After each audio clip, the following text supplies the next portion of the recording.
اسی لیے احکام میں بھی فرق کر دیا۔ مثال کے طور پر پہلے کے لوگوں کے لیے حکم یہ تھا کہ اگر کوئی کپڑا ناپاک ہو جائے تو دھونے سے پاک نہیں ہوتا تھا، کاٹ کر پھینک دو اس کو۔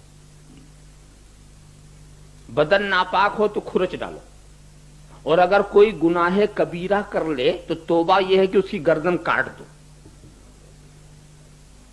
اور گناہ کبیرہ کرنے والا اپنا گناہ چھپا نہیں سکتا تھا، اس لیے کہ اس کے دروازے پہ لکھ اٹھتا تھا کہ آج اس نے یہ کیا۔ اور زکات میں کتنا؟ چوتھائی مال نکال دو۔ مگر آخری امت کے لیے کیا سہولت ہے وہ میں دکھاتا ہوں۔ زکات میں چوتھائی کے بجائے 40واں، اور گناہ کبیرہ اگر خدا نہ خواستہ ہو جائے تو توبہ، بس ندامت کے 2 آنسو۔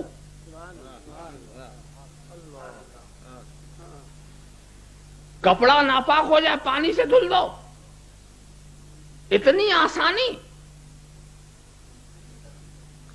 اور نیچے والوں کے لیے کتنی سختی۔ بات یہ ہے دوستو، تم خود دیکھتے اسکولوں میں کچھ چھوٹے بچے پڑھنے جاتے ہیں کہ نہیں جاتے ہیں؟ چھوٹے چھوٹے بچے، اچھا، تو چھوٹے بچے اگر شرارت کرتے ہیں تو ان کو استاد مارتا، رول چلاتا۔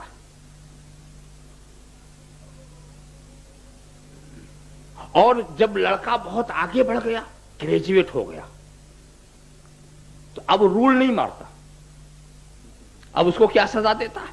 اگر کبھی اس نے کوئی بے توجہی کی، کلاس سے باہر ہو جاؤ۔ کلاس سے باہر ہونے کا اس کو اتنا غم ہوتا ہے کہ آج ہم کو کلاس سے باہر کر دیا گیا۔ کیوں؟ اس لیے کہ اس کی سطح بڑی اونچی ہے سوچنے کی۔ مگر چھوٹے بچے کو اگر کہہ دو کلاس سے باہر ہو جاؤ، تب وہ تو روز ہی شرارت کرے گا کہ یہ تو اچھا طریقہ نکلا۔ تو پہلے درجے والوں کو کلاس سے باہر نہیں کیا جاتا۔ جب اونچے کلاس کے لوگ ہوتے ہیں ان سے کہا جاتا ہے جو کلاس کے باہر ہونے کا احساس کرے۔ اسی لیے تمہاری سزاؤں میں تخفیف اس لیے کی کہ تم اتنے معیاری درجے پر پہنچا دیے گئے ہو کہ ذرا بھی تمہاری تنبیہ کی جائے تو تمہیں اس کا احساس ہونا چاہیے۔ اور دوسری بات اور ہے کہ آخر والے کو ایک فائدہ یہ ہے کہ پہلے والے سے سبق لے۔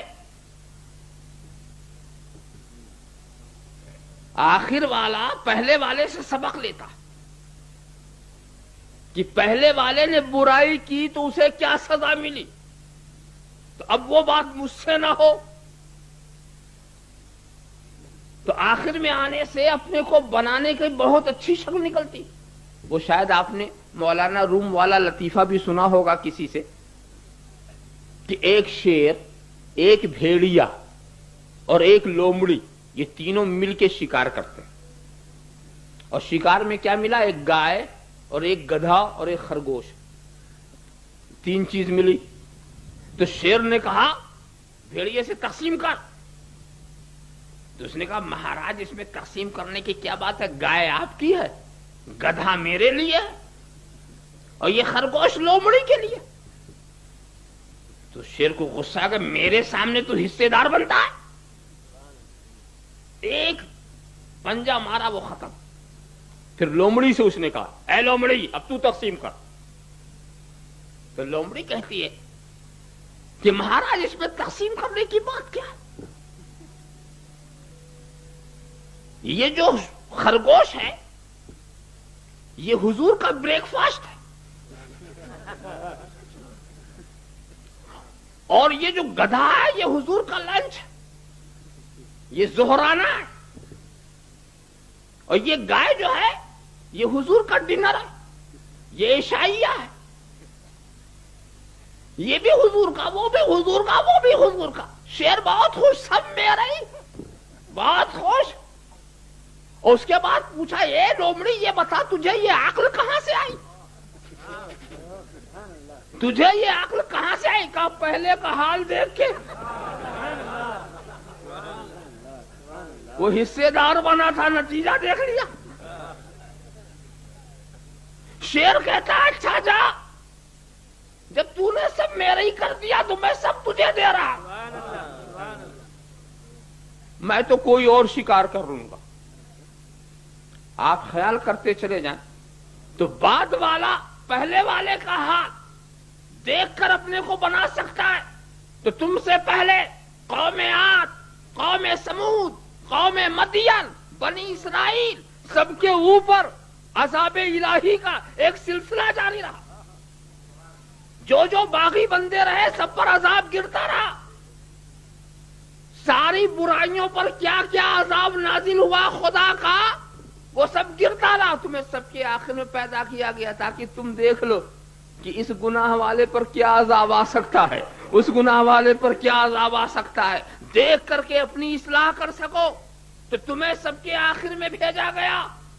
اس کی وجہ خود رب تبارک و تعالیٰ نے جو ارشاد فرمائی معراج کی رات، وہ یہ کہ اے محبوب، کیا تمہیں اس بات کا غم ہے کہ میں نے تمہیں آخری نبی بنایا؟ تو حضور نے کہا نہیں، مجھے اس کا کوئی دکھ نہیں۔